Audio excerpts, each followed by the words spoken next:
गरुड़ पुराण के 14वें अध्याय में भगवान विष्णु ने कहा था, मैं वासुदेव हूँ, मैं आत्मा हूँ, मैं शिव हूँ। और रुद्र अर्थात शिव जी ने सुना और एक प्रश्न उठा। जो विष्णु को जानते हैं वे कहते हैं वे निराकार हैं, तो उनका ध्यान कैसे करें? और उत्तर आया सूर्य से। गरुड़ पुराण 16वां अध्याय, हरि का ध्यान और सूर्य की पूजा। रुद्र ने भगवान विष्णु से पूछा, हे शंख चक्र गदाधारी, उस परमात्मा विष्णु के ध्यान की विधि मुझे बताइए। और विष्णु ने कहा, हे रुद्र सुनो, जो ध्यान संसार रूपी वृक्ष को जड़ से काट देता है उस ध्यान की विधि बताता हूं। संसार रूपी वृक्ष, ये उपमा इस अध्याय का टेक्स्ट नहीं, लेकिन गीता के 15वें अध्याय में भी यही भाव है। उल्टा अश्वत्थ वृक्ष, जिसकी जड़ें ऊपर हैं, शाखाएं नीचे, जो इस संसार को पकड़े हुए है, और ध्यान उस वृक्ष को काटने की कुल्हाड़ी है। और फिर विष्णु ने उस परम ब्रह्म का वर्णन किया।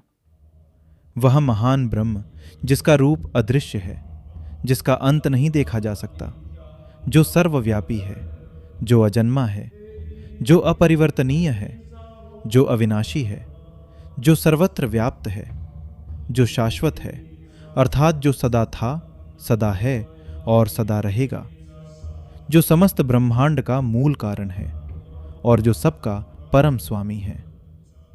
ये वर्णन ध्यान से सुनिए। हर शब्द एक परत हटाता है। अदृश्य, अजन्मा, अविनाशी, अपरिवर्तनीय, ये सब बताते हैं वह क्या नहीं है, और फिर बताते हैं वह क्या है। वह समस्त प्राणियों के हृदय में विराजमान है। वह समस्त प्राणियों का महान स्वामी है। वह सबका आधार है और वह किसी से भी आधारित नहीं। वह समस्त कारणों का कारण है। समस्त कारणों का कारण, जो भी इस संसार में हुआ उसका एक कारण है, उस कारण का भी एक कारण है, और उस श्रृंखला के अंत में वह है। वही विष्णु है। वह निर्मल है, बंधन से मुक्त है, मुक्त ऋषियों द्वारा ध्यान किया जाता है। उसका कोई स्थूल शरीर नहीं। वह नेत्रों से, प्राण से, इंद्रियों से रहित है, जीवित प्राणियों के सभी गुणों से रहित, मल मूत्र के अंगों से रहित, सभी इंद्रियों से रहित। यहां एक महत्वपूर्ण बात है। ये रहित शब्द बार बार, मन से रहित, बुद्धि से रहित, अहंकार से रहित, प्राण से रहित, तो फिर वह है क्या? यही तो प्रश्न है, और यही ध्यान का मार्ग है। जब सब हटा दिया तो जो बचता है वही ब्रह्म है।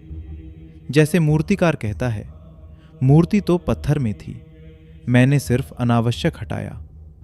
वैसे ही ध्यान में जब शरीर हटाओ, मन हटाओ, बुद्धि हटाओ, अहंकार हटाओ, तो जो बचता है वह ब्रह्म है, वह आप हैं।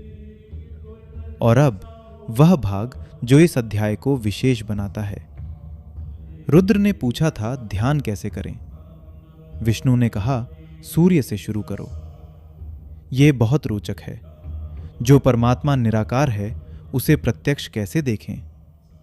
सूर्य के माध्यम से। मैं अब सूर्य की पूजा की विधि बताता हूं, जो भृगु ऋषि को पहले बताई गई थी। भृगु सप्तर्षियों में से एक, श्रेष्ठ ऋषि। विष्णु ने पहले भृगु को बताया और अब रुद्र को। ओम खखोलकाय नमः। खखोल्क सूर्य का एक नाम, अर्थात वह जो आकाश में चमकता है। यह मूल मंत्र है जो सांसारिक सुख और अंतिम मुक्ति दोनों देता है।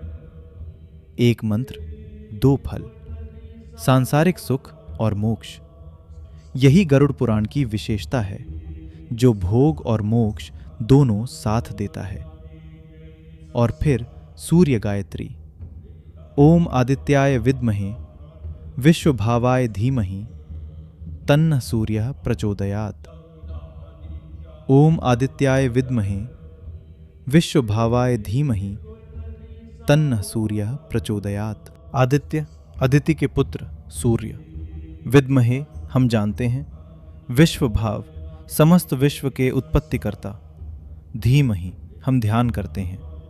तन्नः सूर्यः प्रचोदयात्, वे सूर्य हमें प्रेरित करें।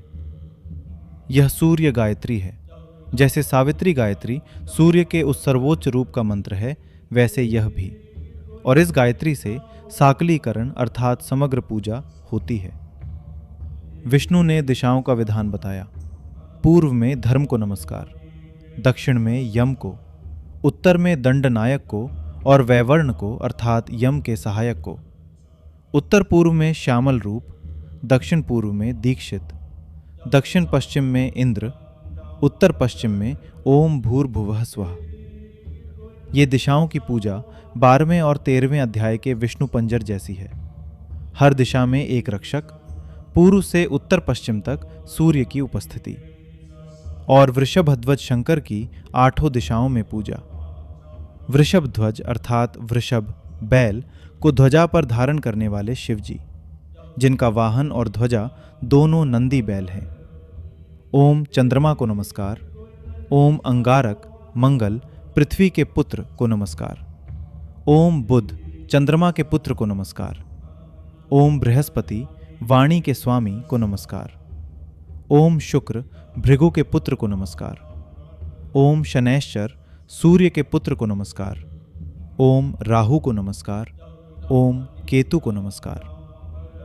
नवग्रह चंद्र, मंगल, बुध, बृहस्पति, शुक्र, शनि, राहु, केतु और सूर्य, ये 9 ग्रह जो हमारे जीवन को प्रभावित करते हैं। सूर्य पूजा में इन सबको नमस्कार, क्योंकि सूर्य सबका स्वामी है।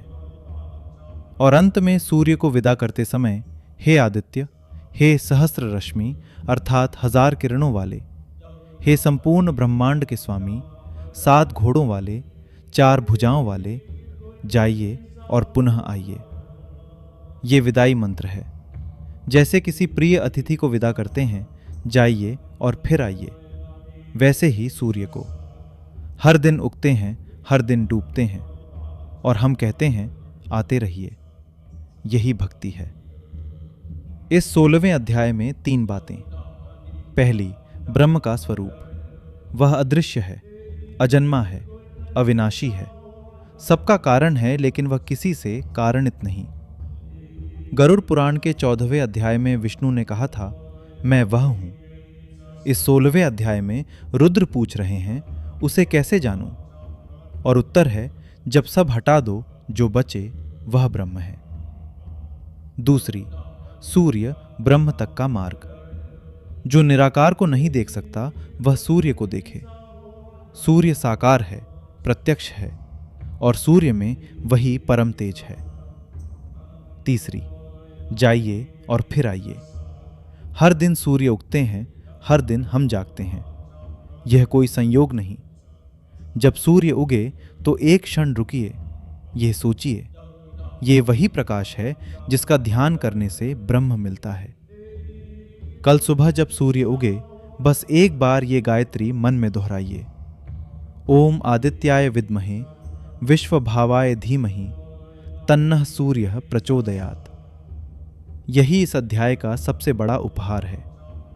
ओम आदित्याय विद्महे विश्वभावाय धीमहि तन्नः सूर्यः प्रचोदयात्। जय श्री हरि, जय सूर्यदेव। अगर आपको ये कथा और शास्त्रों की सरल व्याख्या पसंद आती है तो सर्व लाइफ को ज़रूर सब्सक्राइब करें। हम यहाँ पुराणों और शास्त्रों को आसान भाषा में समझाते हैं।